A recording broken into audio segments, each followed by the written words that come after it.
जय गजानन श्री गणेश। स्वागत है आप सभी का YouTube चैनल श्री गणेश में। गणेश पुराण अध्याय 15। भृगु बोले कि लोक पितामह ब्रह्मा ने व्यास से आगे जो कहा, हे सोमकांत, उस कथा को मैं तुमसे कहूँगा, तुम आदरपूर्वक सुनो। ब्रह्मा बोले कि हे मुनिश्रेष्ठ, तदंतर मैंने एक स्वप्न देखा कि महाप्रलय की स्थिति थी, सभी ओर जल ही जल था, और तभी मुझे उसी स्थान पर एक अद्भुत बालक दिखाई दिया। वह एक वट के पत्र पर लेटा हुआ था, जिसे देखकर मैं मोहित हो गया। जिसने मोतियों की माला धारण कर रखी थी, लाल वस्त्र धारण किए हुए थे, और जिसका धड़ तो मनुष्य का था किंतु शीश गज का था। मैं उसके समीप गया तो उसने अपने सूंड से मेरे मस्तक पर जल फेंका, और तब मैं कुतूहलवश हंस पड़ा। और तब वह दिव्य बालक मेरे गोद में आकर मुझसे कहा कि हे ब्रह्मा, तुम चिंताकुल होकर इधर उधर विचर रहे हो। मैं तुम्हें एक मंत्र का उपदेश देता हूँ। तुम उच्चारण विधि का पालन करते हुए उस मंत्र का 10 लाख की संख्या में जप करो। तब मैं तुम्हें प्रत्यक्ष दर्शन देकर सृष्टि रचने का सामर्थ्य प्रदान करूँगा। तब मेरा स्वप्न टूटा और मैं तप करने लगा। उसने अनेक वर्षों तक तप किया, और मैंने तप करने के बाद श्री गणेश ने मुझे दर्शन दिया। वह प्रभु गजराज के मस्तक से सुशोभित, हाथ में परशु, पाश और कमल धारण किए हुए दर्शन दिए। तब गणपति ने कहा कि ब्रह्मदेव, मैं वही हूँ जिसका आप ध्यान कर रहे हैं। मैं आपको वर देने हेतु आया हूँ।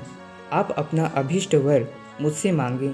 तब ब्रह्मदेव ने उन्हें प्रणाम करके कहा कि जो श्री गणेश वेद, पुराण, उपनिषद, ज्ञानियों, योगियों को भी नहीं दिखते, वही प्रभु ने मुझे दर्शन दिए हैं। यदि आप प्रसन्न हैं तो मुझे अपनी भक्ति और सृष्टि रचने की शक्ति प्रदान करें।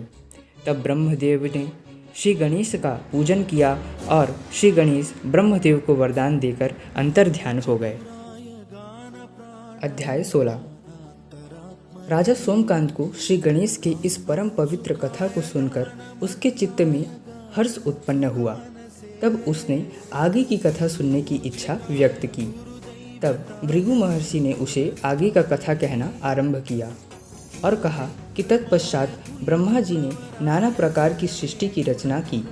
सर्वप्रथम उन्होंने मानसिक सृष्टि अर्थात मन से उत्पन्न होने वाली सृष्टि की रचना किया।